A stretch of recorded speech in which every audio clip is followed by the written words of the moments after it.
Ohayo gozaimasu, minasan. So, ito na ang barkada. Sashiburi, mi hajimemashite. Dalawa yung sashiburi. Pero ito pinakamatagal si Mark. Tapos ito na naman, iba na naman motor, no? Tignan niya naman, no? May sarili akong bodega. Buwan-buwan, ibang motor ko. Parang magdi-dealer na yata ng motor to eh. Ito ang bagong member namin, motor niya. Ginard Calvo. Dito sa Japan, Osaka. First time namin siya makaka-ride. Ako hindi mo interview yun. Pang ilang interview ka na ba? Wilfred, pang-anim. Yun lang ang answer yun. Sige, see you mamaya. Antay-antay muna sa mga iba pang darating. At pagdating ng lahat, syempre bago umalis, huwag kakalimutang pa-picture. Oh, yan na. Papaalis na kami. Ang sarap ng feeling na may nagbababay sa'yo na mahal sa buhay bago umalis, no? Kaya ride safe lagi ang mga ka-riders para makauwi ng buhay. First stop, kombini agad. Yan ang gusto ko dito sa Japan. Ang daming pwedeng hintuan, lalo na ngayong malamig na umaga at maraming nainom na kape. Di mo kailangan umihi kung saan dahil maraming parking o convenience store na pwedeng hintuan. Toilet at yosi break daw muna. Magpapagas na rin ang mga magpapagas para hindi kapusin sa biyahe. So ngayon, makikita nyo, ang daming motor dito, di ba? Siyam na motor kami ngayon. Tapos mamaya may isa pang darating, ano? Isipin mo, hanggang dun yun, no? May XR1000, MT25, 400 Ninja na 2-cylinder, may ZX-10R, merong BMW 1250 RS, may 110 daw na scooter, may 250 na Adventure, may 1,000 na 4-cylinder CBR 1000, at meron ding 4-cylinder na 25R. So kita nyo, halo-halo yung mga motor namin, di ba? Pero okay lang yan, dahil dito, walang iwanan. Dito kasi, wala namang problema kung anong klaseng motor mo. Pwede kang mag-big bike dito, pwede kang mag-small bike dito. Ang maganda rito, kahit na anong motor mo, maganda ang kalsada, kaya walang problema. Yung mga 110cc, usually gamit yan pang pasok-pasok kasi napaka-convenient yan dito sa Japan, yung pang pasok-pasok, yung mga maliliit na cc, diba? Yung mga big bike naman, pang mga weekenders, pero yung pang daily, kaso sobrang lakas sa gas yan. Kaya hindi masyado economical. Mas maganda mag-kotse ka na lang siguro. Pero big bike, sobrang ganda. Sobrang daling kunin ng big bike dito sa Japan. Hindi katulad sa atin, di ba, napakamahal ng big bike. Kung bibili ka ng big bike sa Philippines, siguro mapapaisip ka na magkotse ka na lang kasi ganun kamahal ang big bike dito sa Japan or sa Philippines, di ba? Pero dito sa Japan kasi yung sahod, okay naman, maganda naman. Kaya kaya mo talagang bumili ng big bike dito. Na, paalis na kami. Dapat kayo mauna ata dito. Ilan, sa likod ako. Dapat ikaw ang una, para ikaw ang pacemaking. Peacemaking ko, no? 70 lang takbo natin. Good boy tayo. O sige, para wala mag-overspeeding, no? Good boy, para wala sumisep lang. Ganito ang typical na rides namin, lalo na pag marami. Kailangan may lead sa harap at tagabantay sa likod. Ang pace naman, pwedeng kanya-kanya. Kung may gustong bumirit, una na. Pero kami, chill ride lang na may tamang saya. Siyempre, baka maiiwan ko kayo eh. Bundok na to! Pagluwas ng syudad, simula na ng saya. Ang tagambayag. Walang magka-clutch, walang magka-clutch, walang magka-clutch. Bundok, kurbada, banking. Pero syempre, ride safe pa rin at huwag masyadong pasaway. Dahil nasa public roads pa rin tayo, may ibang pwedeng madamay sa kalokohan natin. Ay, sarap. Bundok na naman to, Foxville, ah. Lamig yan. Traffic? Ayan ka na naman sa sigaw-sigaw mo, ha? Mamaya bigla kang mawawala niyan, ha? Ang lamig. Putang ina ko, tumumba ako. Don't tell me I didn't warn you, ha? Sabi ko, malamig sa bundok. Grabe talaga kalsada dito sa Japan. Kahit back roads, probinsya, liblib na lugar, kahit mga kalsadang wala masyadong dumadaan, very well maintained talaga. Sana all, no? Bangan ako tumumba eh. Masasalubong mo si UG, Ken. UG. Yan, Shoutout UG. naka-arrest yan. Boy. Oops, break time muna. Second, yosi at toilet break namin. Lawson na naman. Tito, tingin ng tingin, no? Mukhang gustong mag-rides, ah. Next stop namin, may nadaanan kaming ganito. Sabado kasi walang pasok ang mga worker kaya pinaubayan nila sa automatic na traffic light. Ang galing, no? May LED, solar panel, may battery, ang dami pang bakal. Nako, kung sa Pinas yung wala na yan. Wala lang, sobrang na-ignorante lang ako. Sana all, no? At dito na tayo sa third stop natin. At dito natin kakasalubungin ang Mystery Rider. Kilala nyo ba yan? Yo, kalmado. Yo, sashiburi. Kilala niya yan, di ba? Kalmado rider lang naman, kaya... Dapat kalmado lang tayo. So yun na, paalis na ang barkada. Yan na, last lap na naman. Papunta doon sa may lagi naming pinupuntahan sa Kyoto. Chicken over rice. Akalain mo yon, usapan na, 4 lang kami talaga magmamotor. March na ngayon, ang sarap na mag-rides. Nagkayaan, kaya naging 10 kami bigla, di ba? Nakakatawa pag ganito yung biglang dadami kayong mga riders. Kasi talagang napakabihira ng gantong chance na magkakasama kayong mga riders dito sa Japan. So yan, nandito na ulit tayo sa lagi nating pinupuntahan. Zero base, dito sa may Kyoto. Sa taas to ng Kyoto, kaya hindi ito masyadong dinadayo ng mga foreigner o yung mga tourist. Puro motor lang talaga. Tingnan mo naman yung mga motor dito. Di ba? Ibang klase yung mga motor dito. May mga chopper, Harley, merong Suzuki na dual sport, ganyan. Ang laki, di ba? Ito marong mga, hindi sila nag-off-road. Ganito yung gulong eh. Pero di ba pwede, no? Ang tataas ng motor nila, oh. Tapos may ganito, 1,100cc na Honda Rebel. Dalawa sila, no? Mag-asawa siguro to. Babae kasi yung isa eh. GSX-S 8S. Ito yung bago. Suzuki VMAX Triumph Yamaha. Iba't ibang klaseng motor. CBR, Honda, KTM. Ganda ng sticker niya, no? Yamaha Tracer. Ang ganda. 9GT. Grabe, ang taas. So ito yung mga barkada. 1, 2, 3, 4, 5, 6, 7, 8, 9, 10. 10 motor kami, di ba? Ang saya, di ba? Ganito dito pag tanghali, no? Ang daming motor. Pwede kang mag-car wash dito, libre yan. Pwede marahanginan yung motor mo ron. Libre rin yan. So yan, ang daming tao, di ba? So doon tayo pupwesto. Order na tayo para madaling makakain. Lagi kami dito kasi ang ganda ng kalsada papunta rito. Kasi yun yung, ano mo yan, parang feeling safe na kami dito. Yan, no? Di ba? So, order muna tayo.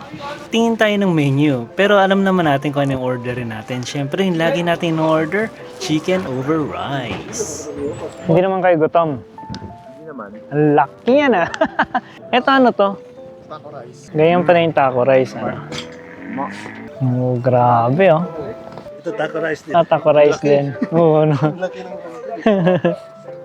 Yan ang pinaka-okay talaga, chicken over rice. Bakit regular lang sa'yo? Ganyan dapat, oh. Kaya nga eh. Dito lang yan. Zero base, guys. Yan yung order natin. So, tara. Ito na naman ang chicken over rice. Pero ngayon, regular lang. Sila naman ngayon ang umorder ng mga extra na malalaki. Kasi ako busog ako ngayon eh. Kumain ako ng breakfast. Kaya ito lang in-order ko, regular. So tara, let's go. Busog na naman. Buti na lang regular to. Na-interview mo na ba ako ngayon? Buti na lang regular lang yung binili natin kasi hindi ko alam, busog na ako. Tapos ito, grabe to. Akala ko regular lang na Tabasco. Hindi ko napansin na ito pala yung scorpion sauce ng Tabasco. Nakasulat to, pure hot, diba? Grabe. Buti na lang na-warningan ako ni Wilfred. Ako pa naman, kung mag-Tabasco, marami akong maglagay. Sobrang anghang pala nito. Hanggang ngayon, umaano yung bibig ko. Grabe, busog na busog ako. Ang dami ko tuloy na inom na tubig. Kaya dighay ako ng dighay. Kasi ito nga pala, ito take home natin to syempre. Para sa mahal nating asawa. Okay, so tara. Saudi na natin to at lagyan natin to sa motor. Pansin ko lang halos lahat ng kilala ko na nagmamotor na disgrasya na. Para bang iyon yung initiation sa pagmamotor. Na pag di ka na disgrasya, parang hindi ka pro. Although hindi siya requirement, hindi yung sasadyain mo madisgrasya ka para maging pro. Hindi ganun yun. Siyempre, darating yung point na sobrang confident mo na, sobrang galing mo na, feeling na, alam mo yun, feeling mo hindi ka na talaga madidisgrasya. Tapos ipupush mo yung limits mo sa pagmamotor, di ba? Hanggang sa dumating sa point na na-push mo na nga yung limits mo, beyond limits na. Hindi makakalain na madidisgrasya ka pala. So, tanong natin, 10 tayo, di ba? So, tanong natin kung gaano na sila katagal nagmamotor at ilang beses na ba na-disgrasya, di ba? So, tara, start tayo. Excuse me, may tanong lang ako. Gaano na kayo katagal nagmamotor? Dati 125cc for 3 years. Sa Pinas din, nagmumotor din ako. Pero yung maliit lang, yung scooter lang. Tapos itong 400cc, ano pa lang, mga Nasa 5 months pa lang. So sa tagal mo nagmamotor, ilang beses ka na na-disgrasya?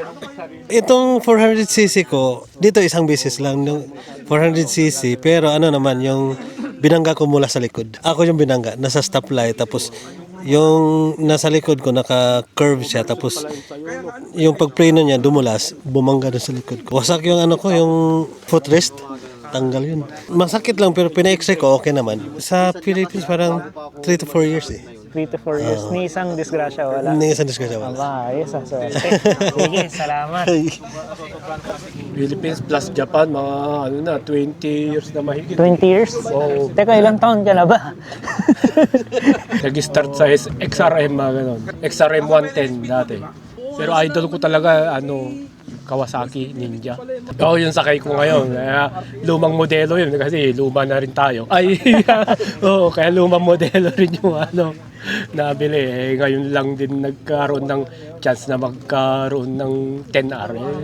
Semplang sa mga tatlo. Oo, kasi racing nung araw, mali sa arangkada, mga ganon, angat yung harap, yun semplang, mga ganon. Ayun, medyo kulang din sa skills. Kaya alam mo na, pag baguhan, nagmamotor, ganon. Wala. Sobrang aksidente. Mga slide lang, skid, mga ganon.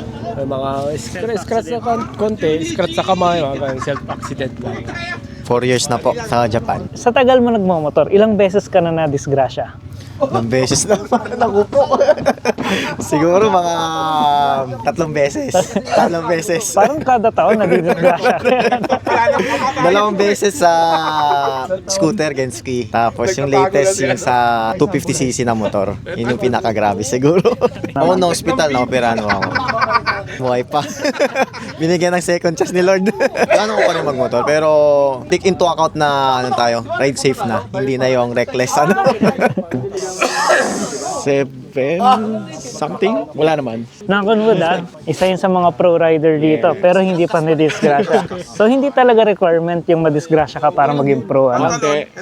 Siyempre, kailangan wise ka maging drive, di ba? Safety first. Number 1 rule. CB 1000R. O, ito naman, interview. Sir, Yes, gaano na kayo katagal nagmomotor? at least 3 years siguro. Dito sa Japan, hindi ako nagmumotor habang buong buhay ko. Ngayon lang sa Japan.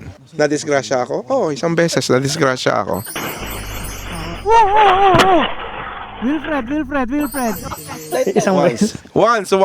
Pero okay na rin kasi kahit hindi mo tanongin, para sa akin, magandang experience yun kasi Wala talaga. Maganda yung bagsak ko. lalo ako naging mas maingat saka naging kalmante sa pagmamaneho. Kurbada! Dati parang walang pakialam pero ngayon, thankful ako na aksidente ako kasi natuto ako na mag-ingat sa pagmamaneho. Yun. Okay. Pero good experience. Pag na-aksidente ka, doon mo marirealize talaga na hindi ka invincible eh. Kailangan mo talaga mag-ingat eh kasi human pa rin tayo. Nasasaktan na i-injure. Most worst pa nga is kung ikamamatay mo ba, 'di ba? So ingat lang, safe ride, enjoy it. Pero safe, in a safe way. Okay, nakakain ng lahat, nakapagpahinga na at ready to go na sa bonus stage natin. Syempre, picture muna bago malis, di ba? So, alis muna tayo. 10 minutes na lang dito yan, banda. Ang susunod na pupuntahan daw namin ay ang Shirakawa-go ng Kyoto, Kayabuki no Sato, isa sa mga historical, beautiful villages ng Japan. Maganda dito kasi may parkingan talaga ng motor, kotse at bus. Kaya kahit anong sakyan mo, pwedeng-pwede. Walang problema. Ibang level talaga mga classical villages dito sa Japan, Ganda! Yung mga may CR din doon. Merong souvenir shop doon. Pwede nyo lakarin yan hanggang doon sa loob. Ang ganda. Yung mga restaurant dyan. Maganda dito kapag may snow. Talagang puting-puti siya. Marami-rami ding tourist. Maraming bus na labas-pasok sa parking. Pero since walang mga Chinese tourist, puro Taiwanese ang pumupunta. Hindi overcrowded tulad ng main Kyoto. Mukhang pagod na ang tropa. Sasaglit lang kami dito at sisibat na. Hanap muna ng magandang lugar para magpa-picture-picture. Ang linis ng ilog, ganda ng view. Ano, picture tayo dito?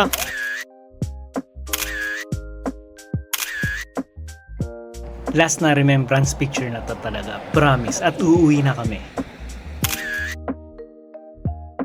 Dito, parking ng mga motor, 200 yen. Tapos walang bantay. Ikaw bahala maglagay ng 200 yen mo kung gusto mo o hindi. Pero syempre, lagyan mo na, ang ganda ng parking nila dito. May CR pa, di ba? Walang bantay, oh. Ikaw talaga bahala maglagay ng 200 yen. So dito mo ilalagay yung 200. Sa ganda ba naman ng parking na to? Sino ba namang hindi gaganahang magbayad, di ba? Ang ganda eh. Pauwi na kami.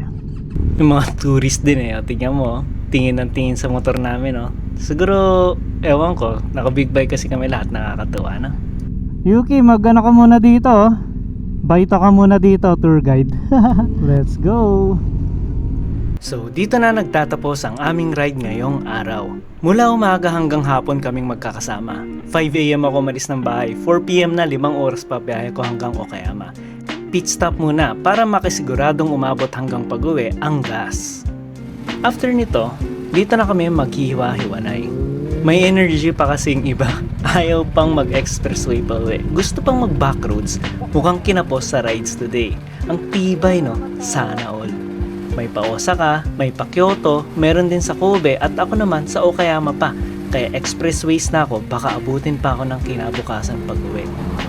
Sa rides namin na to, confirmed naman na safe lahat nakauwi. Walang napagalitan ng asawa at masayang nakatulog ang lahat.